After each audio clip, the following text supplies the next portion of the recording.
ଆଜି ଆୟୋଜିତ এই বন্ধুবান্ধব উৎসবর 2024 ପିଲାମାନଙ୍କ ବନ୍ଧୁବାନ୍ଧବ ଉତ୍ସବର ଆଜିର ସଭାପତି ଆମ ଜିଲ୍ଲା ରାଜ୍ୟର ଯୋଗୀ ସନ୍ତାନ,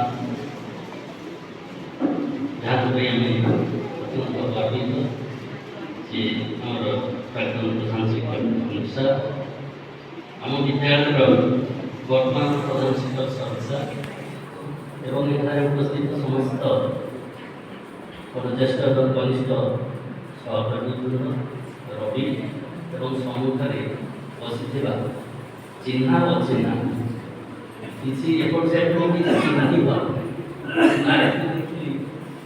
ପଡ଼ିଗଲା, ତାଙ୍କୁ ଦେଖିଲା ହିଁ ଜଣାପଡ଼ୁଛି ବହୁତ ପରିବର୍ତ୍ତନ ହେଇଛି ପିଲାମାନଙ୍କର ବି ଜଣାପଡ଼ୁଛି ଟିକେ ଟିକେ କିଛି ପିଲା ଜଣାପଡ଼ୁଛି ଆଉ କିଛି କହୁଛି ଏପଟ ସାଇଡ୍ ଠିକ୍ ଅଛି। ତେବେ ସମସ୍ତଙ୍କୁ ଧନ୍ୟବାଦ। ପ୍ରଥମେ ଧନ୍ୟବାଦ ତୁମମାନଙ୍କୁ ଯେଉଁମାନେ ଅଗ୍ରଭାଗରେ ରହିଥିଲେ ଏଭଳି ଗୋଟାଏ ସମାରୋହକୁ ସୃଷ୍ଟି କରିଛ। ଧୀରେ ଧୀରେ ହେଲେ 18 ବର୍ଷ ପରେ ନିଜ ନିଜ ଭିତରେ ଟିକେ ଭାବର ଆଦାନ ପ୍ରଦାନ କରିବ, ସାରମାନେ ଲାଗିବ। ଏ ଗୋଟେ ଭଲ ପ୍ରଥା। ଆଗରୁ ବହୁତ କାଜ କରିସାରିଛନ୍ତି, ବିଭିନ୍ନ ରଙ୍ଗରେ ମଧ୍ୟ କରିଛନ୍ତି। କେତେ କୋଟି ରହିଛି ସେଠି ମନ ଦେଖା ହୁଏ, ପ୍ରତିଦିନ ପ୍ରାୟ ଦେଖା ହେଇନି ପାଠ ଛାଡ଼ିଲା ପରଠୁ। ଆଉ ବିଶେଷ କେହି ଦେଖନ୍ତୁ ନା ଝିଅକୁ ଦେଖିଛି ଆସେ କରୁଛନ୍ତି, ଆଉ ପ୍ରାୟ ଦେଖିନି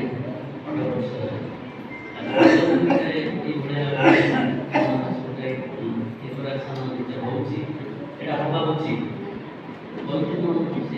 ବ୍ୟୟବହୁଳ ପରିମାଣ ଚେଷ୍ଟା କରିବ 2 ବର୍ଷରେ 3 ବର୍ଷରେ ବସିବ। ଆଉ ବ୍ୟୟବହୁଳ ସମ୍ଭବ ହେଉନି। ବହୁତ ପିଲା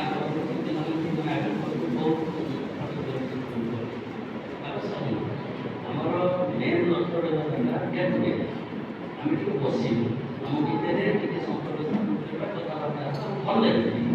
ଯେଉଁଟାକି ତମେ ବର୍ତ୍ତମାନ ଜାଣିପାରୁଥିବ ତୁମର ବୟସ ଅଛି, ଆମେ ଯେତେବେଳେ ତୁମେ ପଢ଼ୁଥିଲୁ ଯେଉଁ ବର୍ତ୍ତମାନ ସେଇର ଜଣାପଡ଼ୁଥିବ। ଆମ ଏ କ୍ଲାସ୍ରେ ତୁମକୁ ଏଇ ଜିନିଷଟା ନିଃସଙ୍ଗତା ତୁମେ କେତେ ପାରିବ ତୁମେ ସାଙ୍ଗ ବୁଝିବ, କଥାବାର୍ତ୍ତା ହେବା ପାଇଁ ବୁଝିବ। କିନ୍ତୁ ଯାହା ହଉ ତୁମମାନଙ୍କୁ ଧନ୍ୟବାଦ। ତେବେ ଆଶୀର୍ବାଦ ହିସାବରେ ତମ ପାଇଁ ଆମର ଆଶୀର୍ବାଦ ସବୁବେଳେ ରହିଛି। ଆଶୀର୍ବାଦ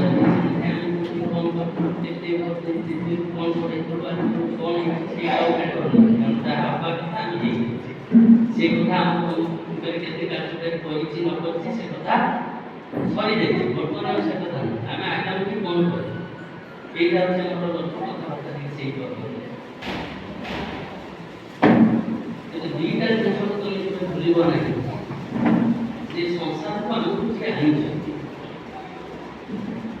ତାଙ୍କୁ ଆମେ କେବେ ଭୁଲିବା ନାହିଁ। ତାର ପ୍ରଥମତଃ ଯଦି ଆମେ ଯିବା ଜୀବନ ତାଙ୍କ ନିର୍ଦ୍ଦେଶରେ ଆମେ ଏଠିକି ଆସିଛେ, ତେଣୁ ତାଙ୍କ ପାଖରେ ପ୍ରତ୍ୟେକ ଦିନ ଅନ୍ତତଃ ଅଧଘଣ୍ଟାଏ ଘଣ୍ଟାଏ ପୂର୍ବ କିଛି ଧ୍ୟାନ କରିବା।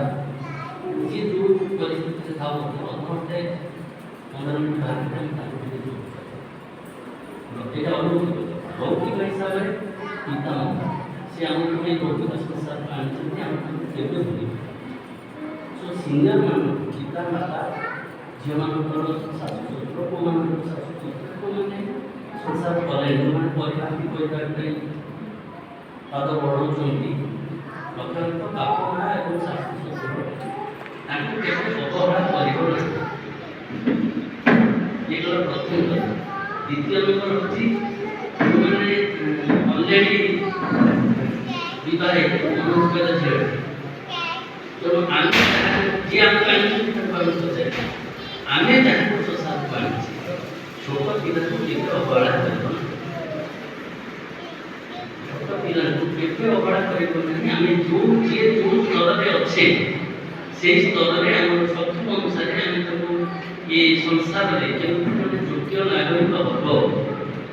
ମୁଁ ପାଠ ପଢ଼ା କଥା କହିବି, ବଡ଼ ଚାକିରି କଥା କହିବି, ସେ ଗୋଟେ ଭଲ ମଣିଷ ସେଥିପାଇଁ ଆମର ଯାହା ଦରକାର ତାକୁ ଆମେ ଦେଇକି କରିବୁ। ଏ ଦୁଇଟା କଥାକୁ ମନେ ରଖିବୁ। ତାପରେ ଆମର ପଡ଼ୋଶୀ ଯେଉଁ ଯାହାମାନଙ୍କ ସାଙ୍ଗରେ ଆମେ ରହୁଛୁ ତାଙ୍କ ସାଙ୍ଗରେ ଉତ୍ତମ ସମ୍ପର୍କ ରଖିବାକୁ ଚେଷ୍ଟା କରୁ। ଇଏ ହେଉଛି ତମମାନଙ୍କ ପାଇଁ ଗୋଟେ ଉପଦେଶ। ତେଣୁ ମାନଙ୍କୁ ଯାହାକୁ ଆମକୁ ଶାନ୍ତି ଦେବ, ଅତୀତରେ ଆମକୁ ଶାନ୍ତି ଦେବ।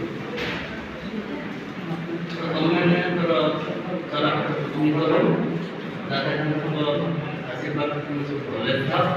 ଏ ଦିଗରେ ମୋର